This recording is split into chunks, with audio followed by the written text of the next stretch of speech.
Still dealing with the trauma of this terrible haircut that's not even face framing. That's not what I asked for at the Aveda Center Institute. So anybody that's watching this video later, I didn't get to see the chance to see the other videos and to see this terrible haircut. This is not something that I consented for. Um, Completely terrible. So if anybody wants to donate towards me to help me to get my hair done by a real professional that I trust to help me get back to where I was, because all that hair took me over a year to grow and they cut my hair so short in the back. I had really long hair to my boobs. And it's crazy that these stylists are out here just thinking they can do whatever. Um, so my cosmetology and aesthetics fee for enrollment is $150. My cash app is Film and Photos. So let's get to the topic. That was a little short commercial break, but you know, support the channel if you feel called to. So short commercial break. I want to talk a little bit about submissive aftercare. To the people that just joined, this is the perfect time. I just did my little intro, but I like to always say this is not medical advice. This is not legal advice. I'm just talking about my own personal experience, so this should not be taken as any kind of advice. Psychology Today is a great therapy resource for people that want to explore that. Check that out, psychologytoday.com. But I really think, you know, speaking as someone that has experience in both like the submissive and dominant roles, and as I've talked about breaking through the gender norms through dominance yesterday, if some people saw that video, that could be really helpful. I've covered the ethics and dominant and submissive relationships as well on my channel. So, you know, I really feel like I've built somewhat somewhat of a pretty good foundation on this. But if there's anybody new tuning in here, then welcome. I pride on this being a safe space, and so I'm inclusive to all genders and gender identities.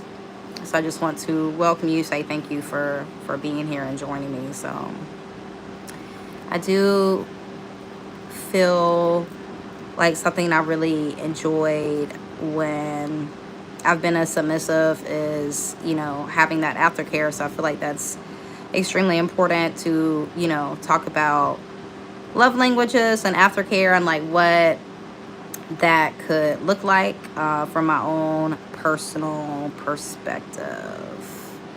So hey, everybody that is joining, I appreciate. We got some return viewers. So I will try to get to as many comments and stuff that I can, but I really do want to make this a concise, like more informative kind of video. So I will be talking a lot just to make sure I'm covering the topic. I'm going to try not to get distracted. So I'm also having to moderate. I don't have a moderator here.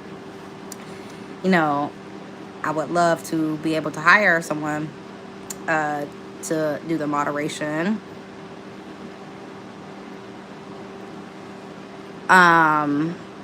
So what I really enjoy with the aspect of aftercare is the communication factor. I feel like it's very important to check in with your partner. Like I said, I'm speaking from my own perspective. I'll say it's important for me to check in with my partner and have the time to really connect with them and see where they're at, and you know, have that time to have that extra level of intimacy beyond just the physical, right? So like that emotional intimacy, that intellectual intimacy, to really have the chance to be able to connect and communicate and you know, make sure that you are on the same page. Like, that is something that is extremely significant as far as the way that I approach aftercare.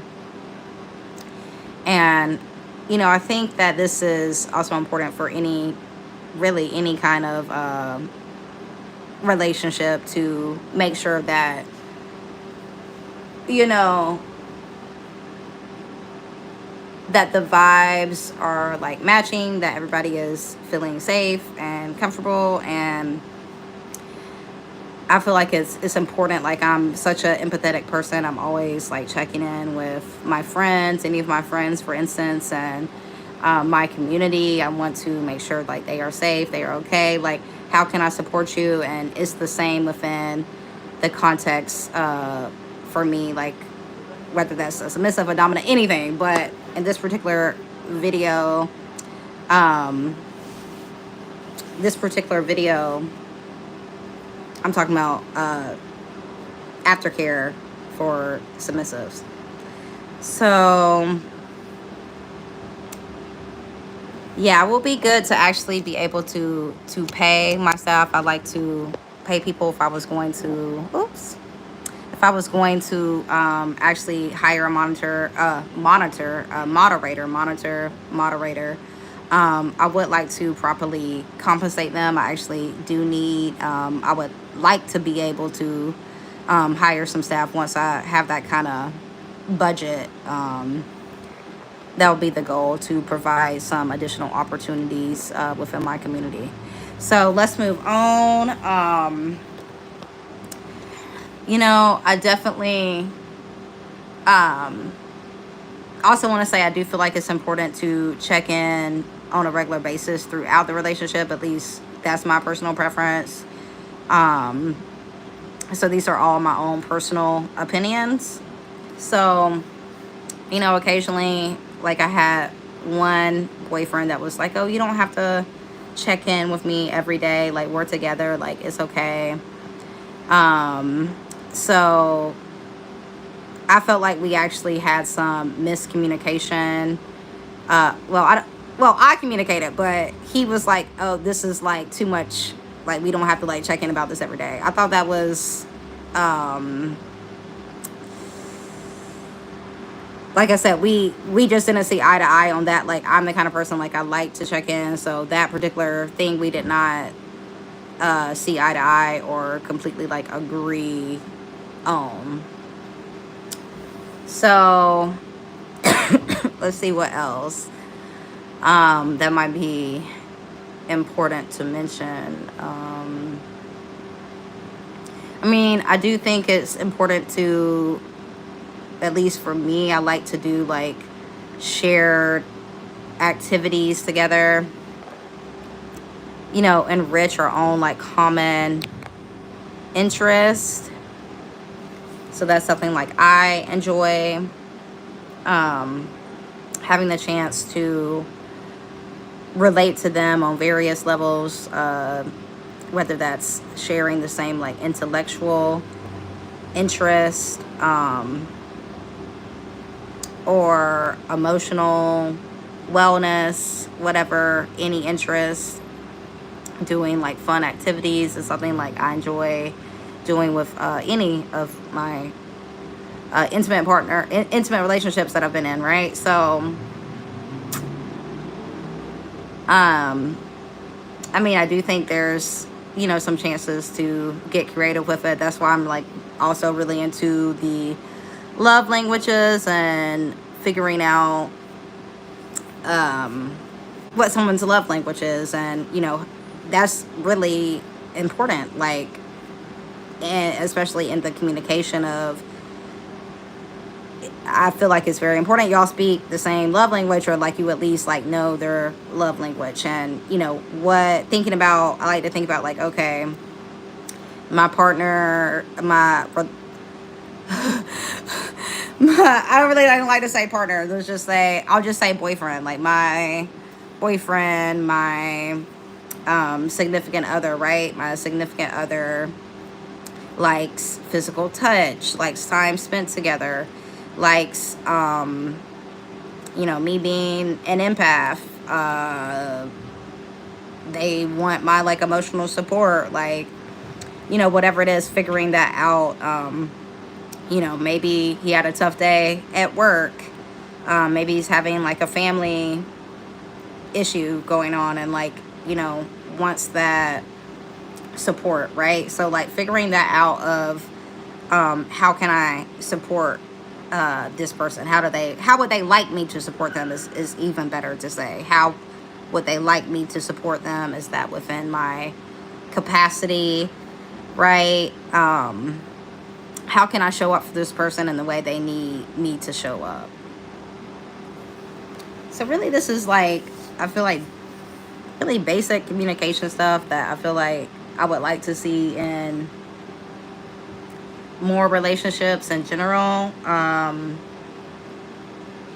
But like I said, I do feel like it's pretty basic stuff, but thinking about it from this like intersection of, you know, I'm always going to think about like the queer intersection, right? But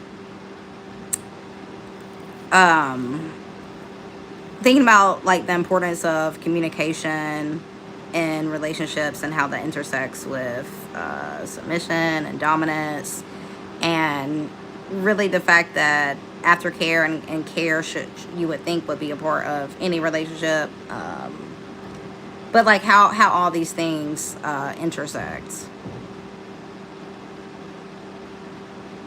So this particular stream is about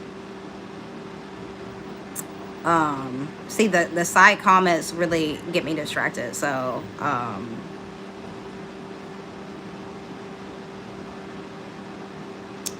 really I feel like I covered the topic here.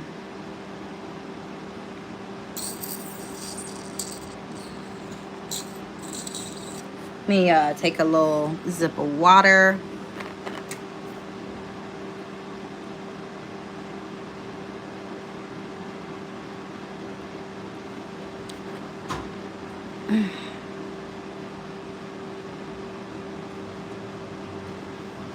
Submissive aftercare. So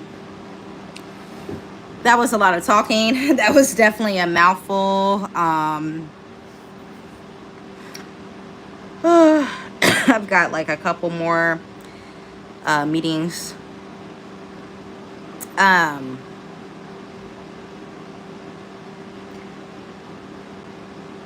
So I definitely can take that into